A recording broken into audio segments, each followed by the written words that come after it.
every time. Yeah. But we know people have been asking for a podcast.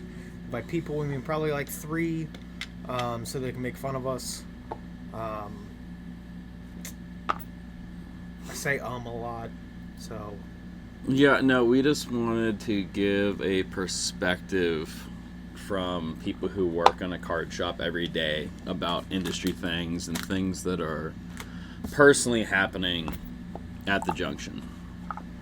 And just in the industry, the hobby in general. There's a lot of really fake and produced content that is put out there. Not by shops, but by just like random influencers that put some opinions out there that aren't necessarily factual. So we'd like to clear up some of that stuff over the course of when we do this. But I also say a lot, just like Nate. But yeah, we just think that we have an interesting perspective on certain things that are happening in the industry. And I mean, we don't really filter ourselves in the shop, but this will be even a little bit less so. Because every now and then there's little ears around the shop, but on this we're just gonna kind of talk like normal people. Like normal people. You won't be too offended, but if you have children listening, there may be some swear words on certain topics. Yeah, just a few. Especially, I kind of get going sometimes. But I guess we can start off by saying how hot Series 2 Upper Deck was yesterday. So we're recording today on March 5th. Yesterday was Upper Deck Series 2 release day, and I think it was probably the busiest hockey release day since the Bedard Young Gun release. And there's no bounty on this one. 23-24 Series 2. Series 2. So yeah, it's been 2 years since it was this busy, and I think, Schaefer playing so good has pretty much all to do with it, but locally here with Kindle in it, I think is pretty awesome. Plus, when did Series 1 come out? December? Yeah, it was late November? this year. It's usually November, the same week as the Toronto Expo, and I believe it was delayed this year. Because I think Series 2 normally drops early February. I think. Because I think Series 2 is delayed about a month as well, but I might be off a little bit on that. But I feel like it's a little bit later. It might be even more than that, because as soon as I heard of the March release, I thought there's no way that was right. Yeah, so the nice thing with Series 2 dropping, which they dropped the checklist a while ago, is we kind of can start to guess who's going to be an extended series. We know that there are some bigger names that we're going to be looking for an extended. Hopefully they put them in. They'll probably hold back a couple for Series 1. Extended's going to be its own monster this year. Yes. With the introduction of the NHL debut patches. But it's not just like a single patch like is done with baseball, WWE, and those. They're cutting up the entire jersey and putting them in cards. So I think that's super cool. Kind of extend that initial jersey out to as many people as possible, rather than just one person gets to share that. Yeah, which the Topps debuting that a couple years ago was definitely probably one of the biggest product developments in recent years. Yeah, it was huge. It was we were all massive. Like, why wasn't this done before? But I like that Upper Deck didn't just copy it and just add an extra patch to the jersey. I like that they're cutting up the debut jersey, and like Nate was saying, you're going to get a few hundred, I think, of the just base debut jersey card. They're still going to be short printed and tough to pull. And then I believe there is, I think it's an autographed gold version that's numbered to the player's jersey. I know one.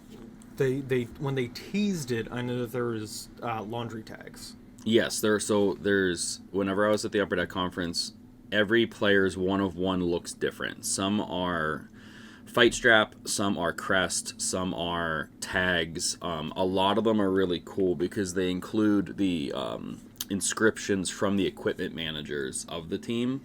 So there's going to be someone who's going to end up pulling a possibly like a fight strap or a laundry tag that has the actual handwriting with the debut date on it.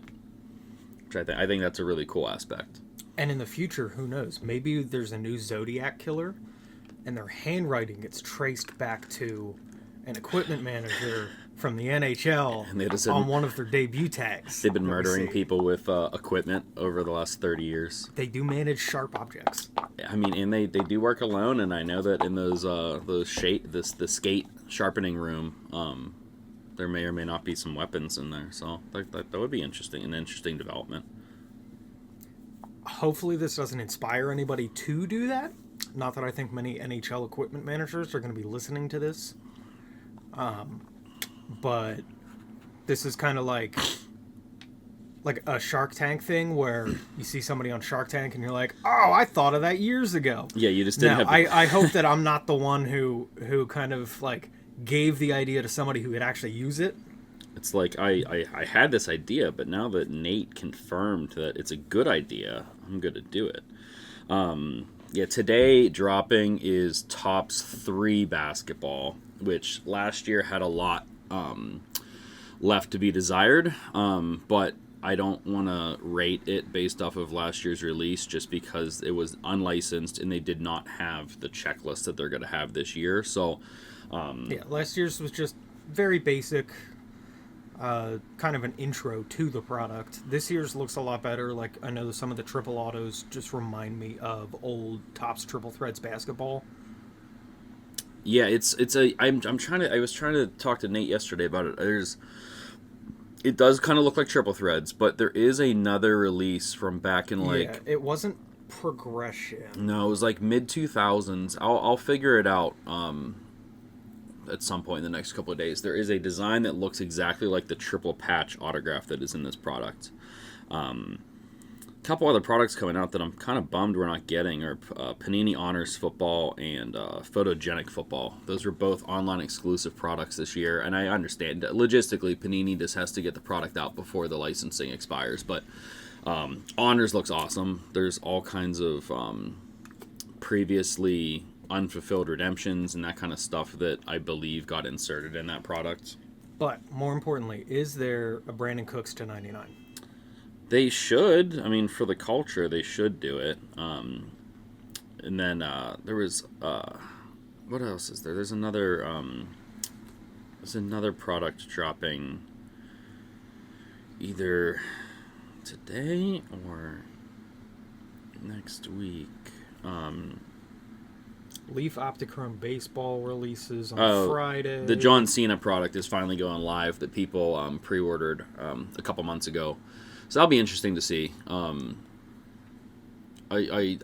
know that it was sold in the format that you're not guaranteed autographs and anything, so it'll be interesting to see what the rates of that are. I know Marty bought a box whenever it debuted as a pre-order, so we will be able to review at least his box of it whenever that happens.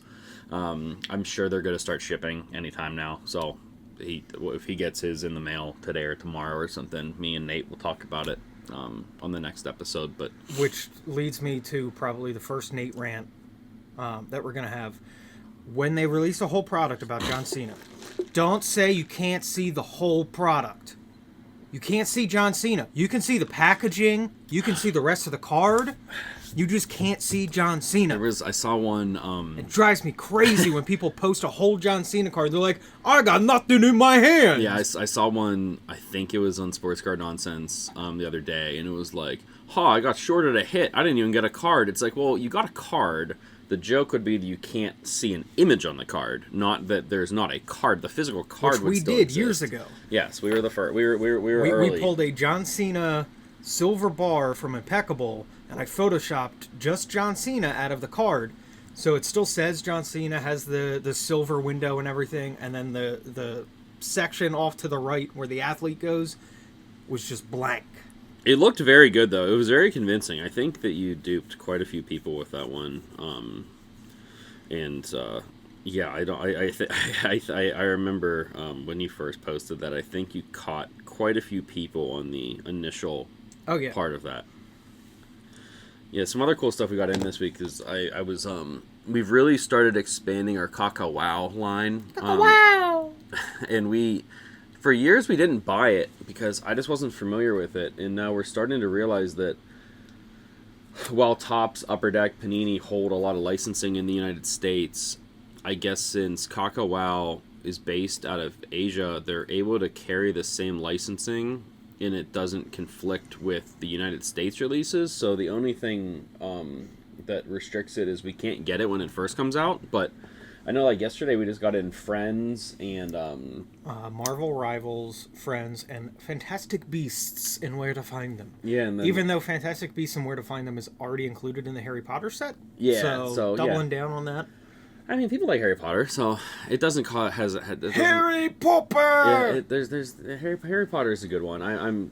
We can transition into the fact that I'm incredibly excited for the Upper Deck release of Harry Potter. Yes. Especially because they said it's the originals. Yeah, Like it's not like Upper Deck did stuff for Falcon and the Winter Soldier and all these Marvel shows. They're not. They might still do that for the new HBO series, but at least the first set is going to be around the original movies and everything. At the conference, I can't remember if they included information on the autograph checklist or not.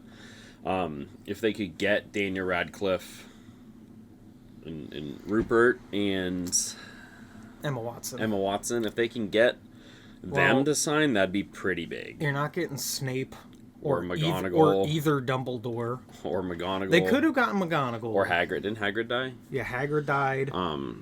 Yeah, so that's tough. Spoiler alert.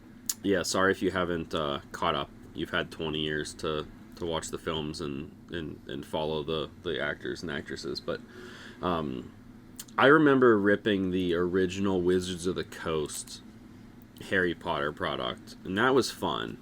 That was the TCG that they put out back in like 2002 or 3. And then they released. There was another product. I don't know if it was Rittenhouse or Cryptozoic. It was one of those like movie studio. But the Daniel Radcliffe autograph is like insanely expensive. So I don't know if the new Upper Deck release, if they do get the big names, if that's going to dilute the price points of some of those older autographs. I'm actually going to look that up right now because I think the Daniel Radcliffe is like, I mean, you could pushing $10,000. Substitute cut autos for some of the actors who have passed away, and even like, okay, you can't get an autograph deal done with like the big 3. Well, you can still go out and buy stuff and make cuts if you absolutely need to. There was a 2007 Order of the Phoenix by a company called Artbox. But I don't. That's not even the one I'm talking about. The one I'm talking about, I believe, is 2004 Artbox was the initial, and I was correct. So Daniel Radcliffe autograph from that set is about 10,000. So yeah, I don't know if they got them or not. I think that not having the autographs will greatly reduce the interest level. I think it will be a product that people will want to collect and actually set build and build out the insert sets and maybe master set the product. But I want prop, costume, and like scenery relics. That would be cool if they could obtain some of that. I don't know. I mean, do wands have knobs like a bat knob does? Can you have a? I don't want to say wand knob. A wand knob. No, but they could do like, even if they did manufactured, like how in Masterworks and Tier 1, I believe they do the pen relic that people signed with. They could do like the tip of a wand tip.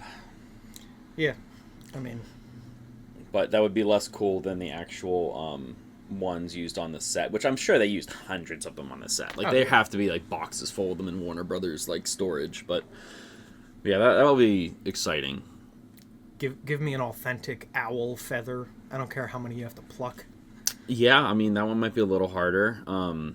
But yeah, I think that the market's going to be incredibly receptive to that. I think it's going to draw in a lot of collectors who aren't necessarily trading card collectors. Like Upper Deck has been really pushing some of these licenses that have been neglected for a long time, like Looney Tunes and Scooby Doo.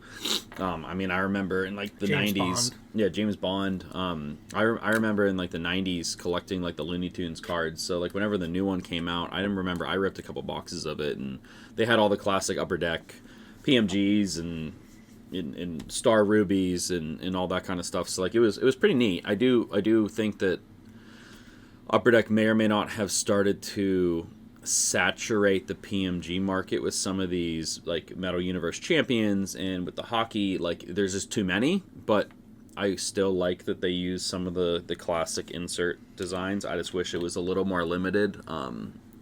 In not doing the like the non-numbered PM, like the purple, is that one not non-numbered? The purple No, PMG. purple's numbered. Purple used to be Upper Deck employee exclusive. Yes, and those are sick. Those used to pop. There was like mid 2000 Like teens. Yeah, 2013-ish. those are monster cards. So, I mean, say what you want. If you worked there, I mean, that was a pretty great yearly bonus you'd get by getting some of that stuff. Which I'm sure their initial goal was not to have you sell them, but it would be. It's kind of nice to receive like an employee gift that you can cash out on eventually, which I'm sure some employees there didn't care about cards at all, and they just gave them to coworkers and then saw them selling for thousands of dollars years later. Yeah, years later. Speaking of metal, maybe saturating the market. They're making Halo Metal Universe, which Are they? yes, you told me that, and Upper Deck confirmed it, and I cried both times. Well, I forget things pretty often, so Oh yeah, you also said you were going to give me a free case. a free case? Yeah. Oh wow, that would be interesting. Speaking of employee gifts, yeah, what a guy! yeah, that would be pretty wild if you did get a free case. I do know that they've had, I mean, just like some other products, Upper Deck's had some pretty significant delays on stuff. So I know that there's products that I've ordered previously that I think may or may not have just been scrapped totally. So we'll see. I mean, I tend to side on the air of caution with some Upper Deck releases that aren't like a mainstream release that you can guarantee every year, like the Upper Deck flagships and SP Authentic and that kind of stuff. I know that at the conference they said that they were going to release 4 golf products this year, which we received the first one. We got the flagship one in a couple weeks ago, but I believe Artifacts and Allure and maybe like an SP signature or something were the ones that were talked about. So we'll see if those actually get fulfilled, because flagship, as good as flagship is, the marketplace, It's basic. yeah, it's not, it doesn't have the Which same. is nothing. That's not bad. Yeah, it's good for set builders. We've had people buying a bunch of boxes of it, and I'm sure they're having fun collecting the Young Guns and everything, but it's just not at the point where you're going to have, like, with the new hockey that released, where, like, on release day, I mean, I haven't checked yet, but I'm sure Schaefer rookies are pretty expensive out the gate. The golf just doesn't have that, unless you pull the outbursts. Which we did have a customer pull a red out. We had 2 different red outbursts pulled.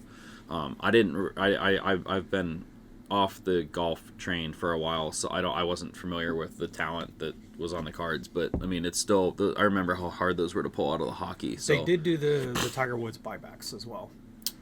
They took his 01 Upper Deck rookie card. I don't know how many had him sign them and put them. They reinserted them, kind of like they did with the OV Young Guns in last year's extended. Those will be massive then. Those would be 5-figure cards. I actually didn't even know that, so I'm learning something off this conversation. So that's good. But yeah, I know we're I think it's kind of quiet on releases. I know that there's some top stuff. Quiet, but it looks fun. Next week's Topps Chrome MLS, which they are doing debut patches in it. Topps Chrome McDonald's All-American, which usually you have to wait a couple years, but those sets have been pretty solid overall, with having at least a couple people that have come out. I haven't checked the checklist, but I wonder if they did some throwback, like LeBron and Durant and some of these other like people from McDonald's All-American games that have turned into future Hall of Famers. I mean, a LeBron All-American autograph would be... did they put him in last year? No. I know he had that dual autograph with Brawny, but I guess that was Bowman's best. That was Bowman's best.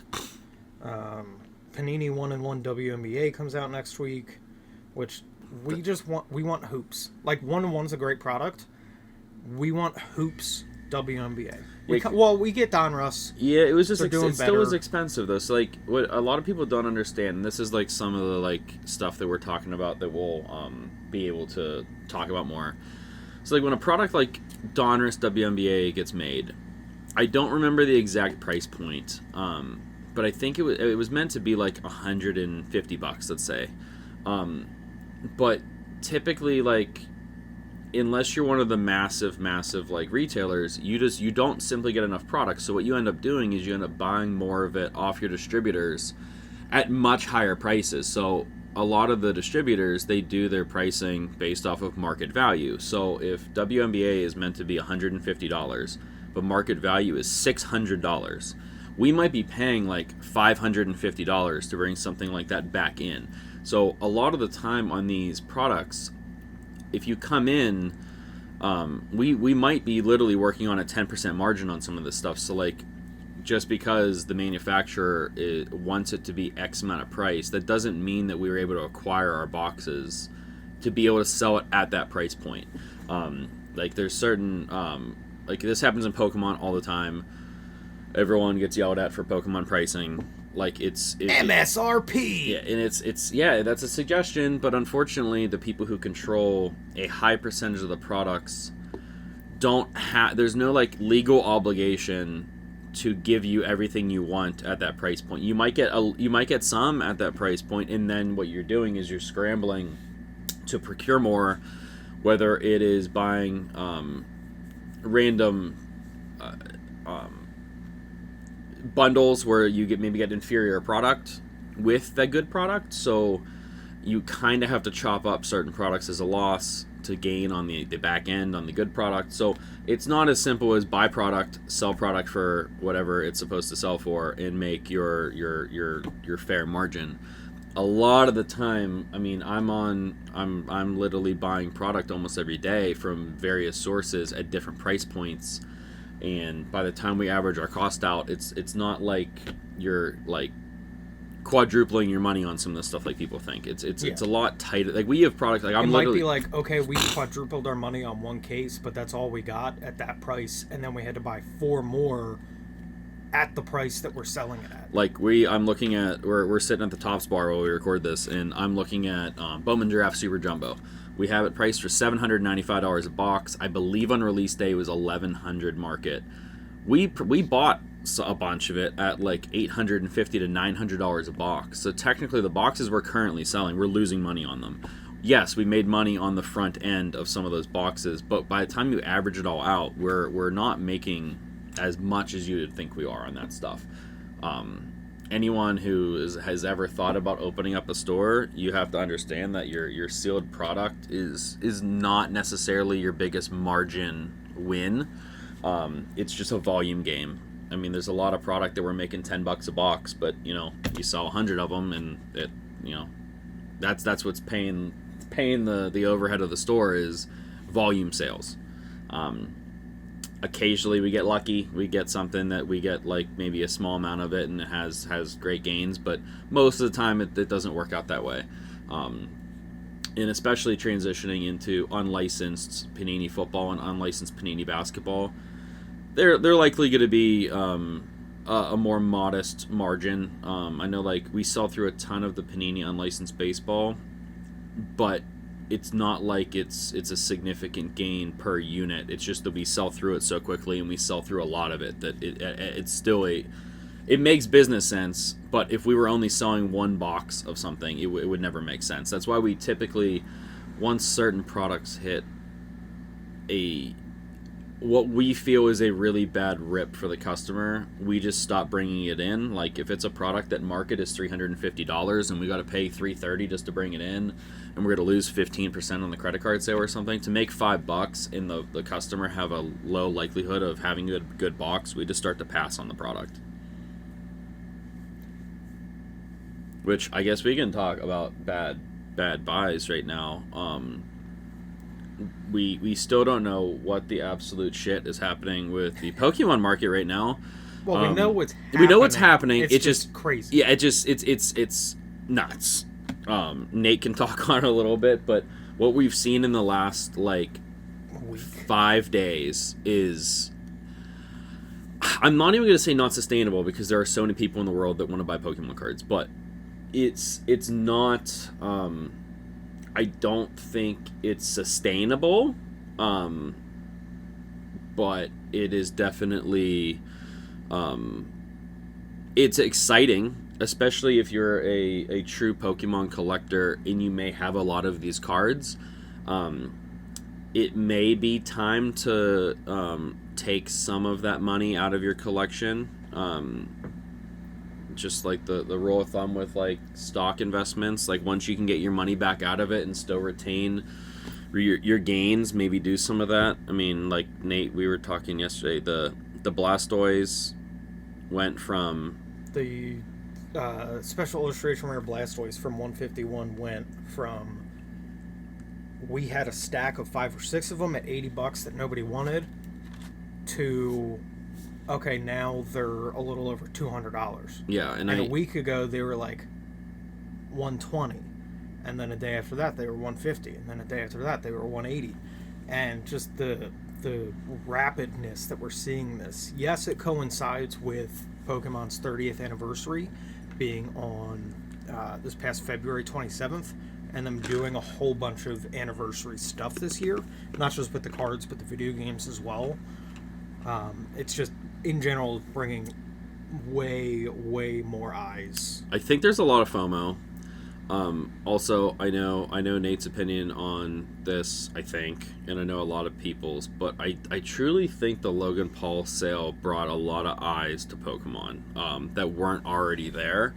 I'm not saying that's good or bad. I'm just saying I think that being on the news like for what seemed like 2 straight weeks might reignite some previous collectors to maybe step back into the market. And over the last probably 5 years, the most classic product probably is 151. Like, so like that, it makes sense that set is taking off.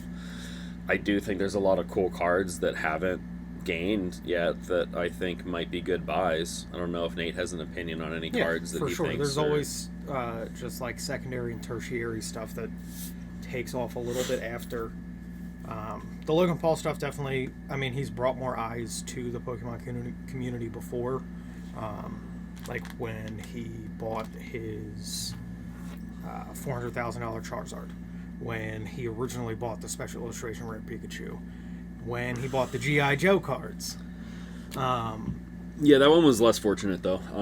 Less fortunate, but it got people talking. It did, and I think what that sale did was make people even more suspect about buying high-end vintage Pokemon sealed.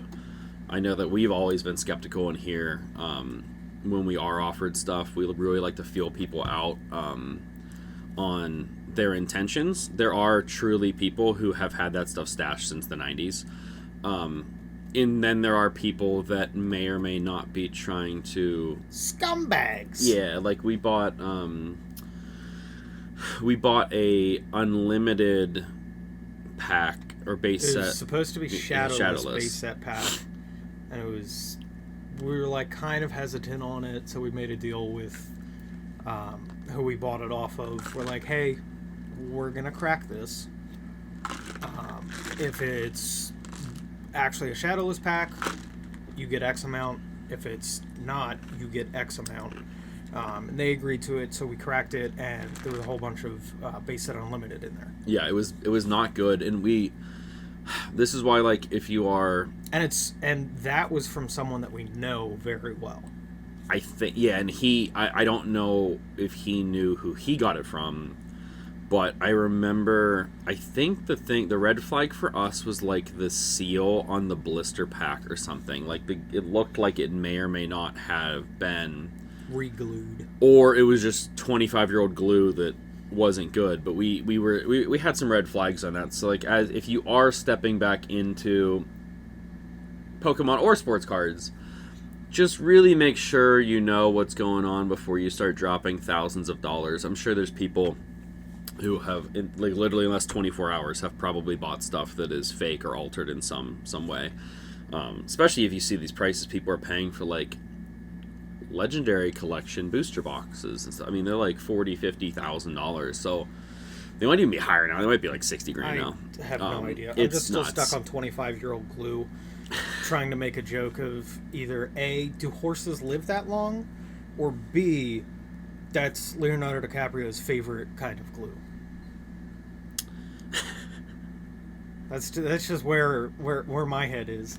But yeah, there's tons of fake stuff out there, especially we see so much fake stuff being sold on Amazon specifically. Yeah, you have a bunch of it on eBay. But there's tons of people that they go to Amazon, search, football cards, kabooms, and they just buy the first thing that they see, even though they know, or they don't know, that it's fake.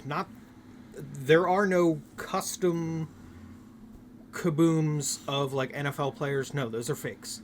Like a custom kaboom of your kid on his pee-wee football team or your daughter on her little softball team. Yes, those are customs. But when you get replicated versions of authentic cards, unless they are made by the actual card companies, they are fakes. They are not reprints. They are fakes. Phony. Kabah. Yeah, that's, I don't know what what's that kabah. means. I don't know. You were saying kibosh. That's why, like, we friend of the shop, Paul Smith. If you're listening, Paul, we love you. Paul is an advocate for getting fake, not reprinted, fake cards off the market. So many people say, like, oh, I got this Mickey Mantle reprint rookie. It's like, well, no, it's a fake card. Yes, they are legitimate reprints. Like, we actually have one in the store right now. It is the Oh, that was a reprint? Yeah. I thought I was going to be able to afford a Mantle. We have the 52 like Topps official reprint set, and Topps has done them many times, but there's a lot of actual just fakes out there. Like, we see this in the Facebook groups all the time. People are like, is this Babe Ruth card real? And people will be like, oh, no, that's just a reprint. And you're like, no, it is a fake card that someone has artificially made to look original. Back to the Kaboom thing, if you see a quote-unquote custom Kaboom, like Nate was saying, not custom, fake, they're really easy to tell. Like, the fake downtowns and the fake kabooms look really bad in person. Especially, like, a lot of times I'll see somebody post, this kaboom looks kind of off, and it's a cracked ice kaboom. It's like, no, that doesn't exist. So there are a lot of new people in the hobby, and it's going to take a little while for some of them to realize stuff. You just kind of got to stick with it, because once you actually know the products that you're buying and putting your money into, you can spot that stuff right away. Yeah, they're really bad, and I wish we don't have any in the store right now, which I know Nate keeps a stack of fake Pokemon cards to show people every once in a while, and I'll keep some fake stuff from time to time. I typically will mark it. I'll draw like an X on it with a Sharpie or something, but it is helpful. I mean, some fake cards are one of those things that sometimes you just have to learn your lesson and buy them one time, and then you'll never do it again. I mean, I've done it. That's why I mean, over the years I've been doing this, I have definitely bought fake cards, and it sucks, and you feel really stupid. But then you learn, and you build on that, and you now have new knowledge. Same thing with autographs. I mean, that's why I tell people, stay away from uncertified autographs unless you know for sure someone who got it.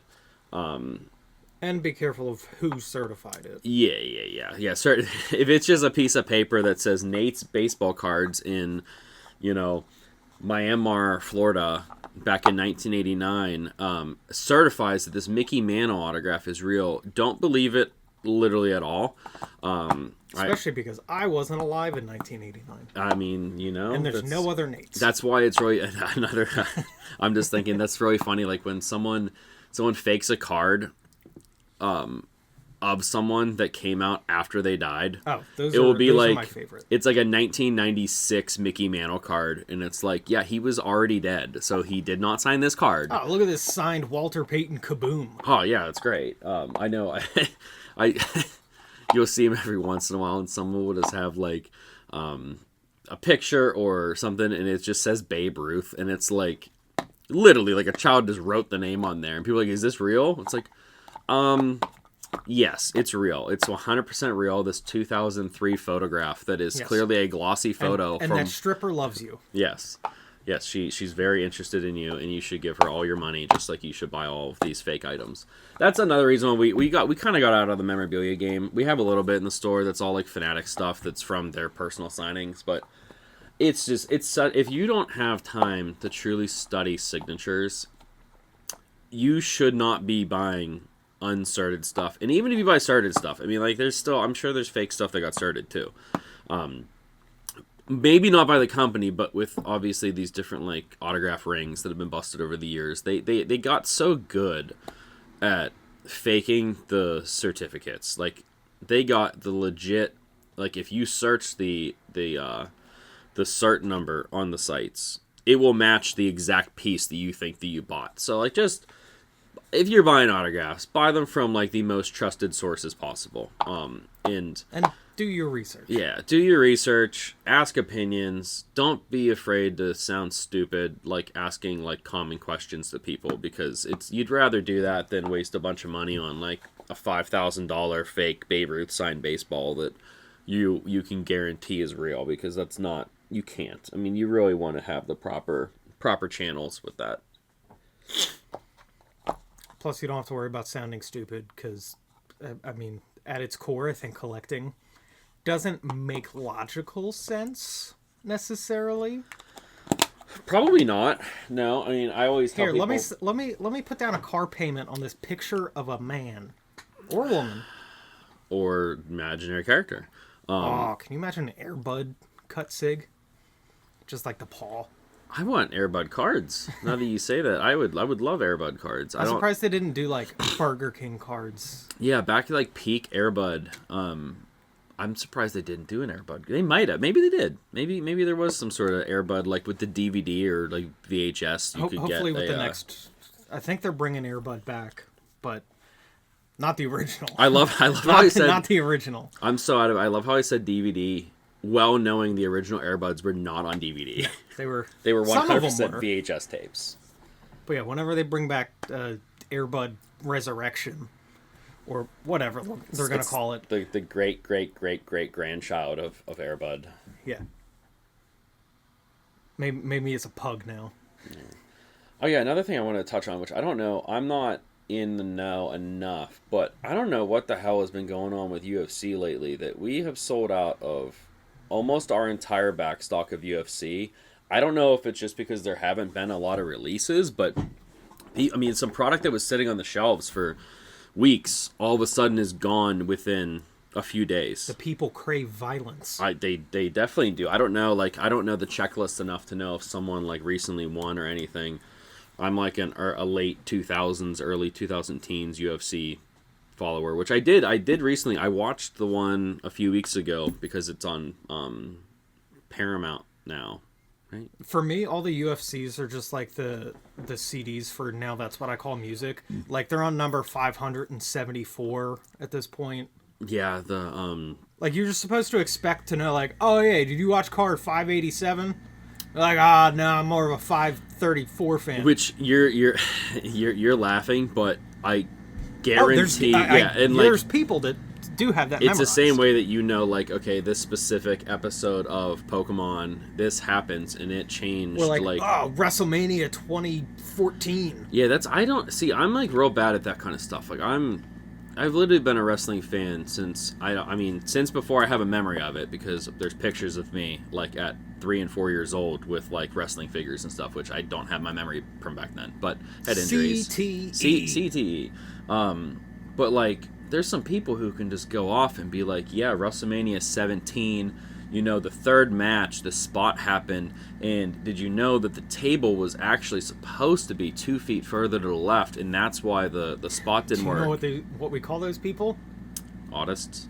Yes. Yeah. Tylenol Americans. Yeah, that's yeah, I just don't have that. I remember, so when I was growing up though, I remember I collected the 1998 and 1999 Tops and Superstars wrestling sets, the WCW set and the WWF set. And my dad used to be able to say, like, all right, Chad, what's card number 67? And I'd be like, oh, that's Hardcore Holly or whatever. Like, I would know the exact number that certain stuff was. And I think you just lose that over time and you put your energy into other stuff. But like, some people don't lose it on certain things. That was me when I was a kid watching NASCAR. Like, my parents would just be like, all right, car number this. I'd be like, oh, yeah, that's Elliott Sadler. Are we talking about the M&M scheme or the Skittles scheme? Yeah, it's me and Nate have gone down that rabbit hole of there's a podcast of guys that just recognize logos of stuff, and I think it's similar to that. Like, you can memorize, like, I mean, we have kids. The other thing too, I think it's just like as a kid, like when you're collecting, sometimes like you're just collecting a set for a long time, and when you're constantly looking at the exact same cards forever. You start to just get that eidetic memory on those cards. Like pretty much every Topps baseball card that's pre, 1985 and back, I can recognize every card in those sets that has value over like common value. So I think some people just like you just attach onto stuff. And for whatever reason, my memory is just on certain cards, but I lost the wrestling one. I can't remember that stuff. And I would argue I might be a bigger wrestling fan. I might be as big now as I was back then, and it's crazy that I could never. Like, if you asked me to name the card number on any of my Gunther cards, I wouldn't know. I would have no idea. They should all be number 1. In my heart, they are. Which it's funny. My Charlie, my son, he hated Gunther for the longest time, and he recently was like, hey Dad, what's that wrestler you're friends with? And I'm like, I don't know, bud. He's like Beastman? He's like, it's Gunther, and he starts singing his song, and I'm like, all right. And I went home last night, so it had been Wednesday, and I walked through my garage into my our garage door leads right into my kid's playroom, and my son's just standing there in his underwear, and I'm like, okay, this isn't usual. I mean, he's not usually just in his underwear. I mean, we do clothe him, and I'm like, what's going on, buddy? He's like, I'm Gunther, and I'm like, I'm pretty sure Gunther doesn't have Woody and Buzz underwear on when he wrestles. He probably wishes he does. Yeah, I mean, we can ask him maybe we'll. Did he have the boots though? He was totally naked, other than underwear on. So he. Terrible commitment to the cosplay. And he immediately asked me to wrestle, and the kids do that whenever I get home because they know that that's their best opportunity to beat me because I'm usually tired. They can't let me get any rest beforehand. You should just open the door really fast and just run in and spear them. Oh, well, we did recently get a hand-me-down beanbag chair that I 100% have speared the kids into. Charlie less than Lily because she is mean and she will attack me back and try to hurt me.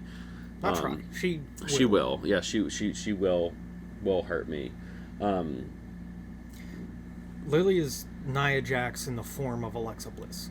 Yeah, she's small but mighty. You guys will have to deal with her in the store at some point in the future, and good luck if you're trying to sell her cards because she's probably going to beat you up. What's the next? My crazy ADHD brain's going. What is the next Pokemon release? The next English release is called Perfect Order. And that will be, I think, April, but I'm not 100% positive. And that will be it's the English equivalent of Nil 0. So it'll be MEO3. Yes. And are we excited about it, or is it kind of like a mid? It's exciting. There's a couple of good trainer cards that people will be after. There's a nice Meowth. You get long-legged Mega Starmie. I had no idea. What? Oh, yeah. Starmie has legs? Mega Starmie has, like humanoid legs? You know when Patrick puts on, like, stripper boots in SpongeBob? Uh-huh. It looks like that. Are these part of the... So, Starmie... Wait, what is the one that is just straight-up starfish? Star U. Star Me is the purple one that's like 2 starfish. 2 starfish, like a starfish sandwich. But they're like adjacent. So are the So little extra points? So are the legs, the nubs turned into longer? Yes. So, but the other ones are normal sized. Correct. That's horrifying. Oh, it's absolutely horrifying. I watch those. My algorithm gets those videos sometimes of like if Pokemon were real, and it's like fishermen and like a Gyarados comes up, and it's freaking terrifying. You know that shit exists. The Japanese just know. They've seen this stuff. It's not. They're not even creating these things. They're just documenting things that they've found in the ocean. Megalodon. Yeah, they know what the hell's going on. That's cool though. So is that the biggest card in the set? The biggest card is going to be a trainer card. Roses, something. The Meowth is going to be pretty big. Couple decent Zygarde cards, which Zygarde's just like this big, like. So this geometric. So for someone who's going to be looking to get this product, this will be one that will probably be less crazy than the most recent releases. It'll be less crazy than Ascended Heroes, but it'll still be crazy just because it's Pokemon. Like Journey Together level of excitement, or not quite like the Destined Mega? Probably Mega okay. level of excitement. Which that one, I mean, being Journey had excitement at first, and now for whatever reason everybody hates it, which means you should buy Journey Together because it's being neglected on the market right now. Yeah, I think is Journey. I don't know what it's down to. It's an affordable rip at this point, right? I mean, yeah, it's like somewhere relatively between $2 and $250, I think, for a booster. Yeah, box. getting any boosters under $250 right now is incredibly difficult. Which, if you come in the store often, you'll notice that our Pokemon selection is not what it was, and it's simply because the stuff just doesn't. People don't get it, man. Like these distributors are dried up, man. Like Ben Shapiro's wife. I can't comment on that. I have no knowledge on this. Nate's a big fan. But yeah, like when they do, like people are always asking us, like, when's the restock? When's the restock? And it's like the format for big box stores like your Costco, Sam's Club, Walmart, Target. That's not the same format that like LCSs and LGSs go through. Like these distributors will buy up massive things on the market, not always at like from Pokemon. Like there's people don't realize that like Pokemon was pretty quiet a few years ago. So like there were distributors out there that were buying up tons of product that weren't even like specifically trading card people. Like I don't know, like people are like just realizing this, but like Ace Hardware and Lowe's and like Five Below sells Pokemon cards now too. So like there's a lot of these like just big distributors. Which Five Below's had cards for a long time. They have, yeah. Like I worked there. What did I work there? I worked there about 16 years ago, and they had a really they would randomly get in a couple of things, but I guess they have Aldi gets Pokemon cards now. Yeah. So like people wonder why like things are so tough for like shops. It's like you have everyone buying. It's not like we're just competing with Target and Walmart on allocation. Like pretty much everyone, CVS, Walgreens, Dollar General. If Toys R Us was out there, Toys R Us would have if Toys R Us had made it like 10 more years, they would have been able to ride this wave that like GameStop is doing now. And Toys R Us 100% would have had the distribution to get in. I would argue Toys R Us would have similar like stock levels of trading cards that like Walmart and Target have. They would have a massive section of their store. They would probably have more. Because they used to like Kmart was a big distributor of cards back in the 80s and 90s. Like I remember like that was the only way I think you could get the Kobe Topps Chrome rookie. I think Topps Chrome might have been like a Kmart exclusive or something. Also big distributors for Little Caesars. Yeah, dude, I remember if you're in the North Hills and listening, there used to be the Little C's was at the McIntyre Square Kmart. My grandma used to take me there. and we get Little Caesars and walk around the store, and that was still during the era where you Get could grease everywhere. Oh yeah, but you could hide in like clothing display. They don't even do that. A lot of these stores don't even have those circular clothing racks anymore. Probably a lot of lost That's kids. what's wrong with society. Yeah, it's probably We need clothing racks. Circular clothing racks. And you'd get the over the intercom with your grandma's name over the intercom, asking where you're at, and you have to go find her, and no cell phones, and everyone was happy and things were great. If it got to the intercom though, you were getting your ass beat. Yeah, my grandma wasn't that kind of person, but she would more so probably give a speech how she was disappointed in me and how she was so scared. Which, looking back on it as an adult, Oh I my feel god, horrible. dude! I would, if my kids got lost in the store, I would be locking the place down. Like they 100%. If my kid got lost in Target, there is no way, shape, or form I'm letting anyone leave that store until I find my kid. So I get it now. As a 34-year-old, I would be horrified, but as a little kid, it's very fun to just get lost at a store. Yeah, it's like I won. Because every kid dreams of, I stayed hidden in this Toys R Us long enough. They're closed. I'm staying here overnight now. I get to play with all the toys. I'm now just imagining, like, in the future, we had, like, a much bigger store. I could imagine some kid trying to, like, we close in 10 minutes and trying to hide and just, like, get locked in the store for the night, and we come in the next day and they just... That's why we're going to put automated turrets. That'd be cool. I mean, we do have motion sensors, but it would be interesting to that'd be an interesting video. Like, I know Mojo did that with Burbank? No, Baseball Card Connection in Illinois. He didn't hide and wait for them to close. He did a 24-hour shift in the store, which I think that'd be really cool. You can only do that in like a smaller town where like your store is on like the first floor and then you live on the second floor. That's my dream. My dream would be to live in my store. Or like above. Yeah. In the upstairs, where all of the not the upside down. No, where all the Michael Jordan cards are upstairs. Yes, we keep all those upstairs. Yeah, we keep them all upstairs. In the upstairs of Sports Card Junction that totally exists.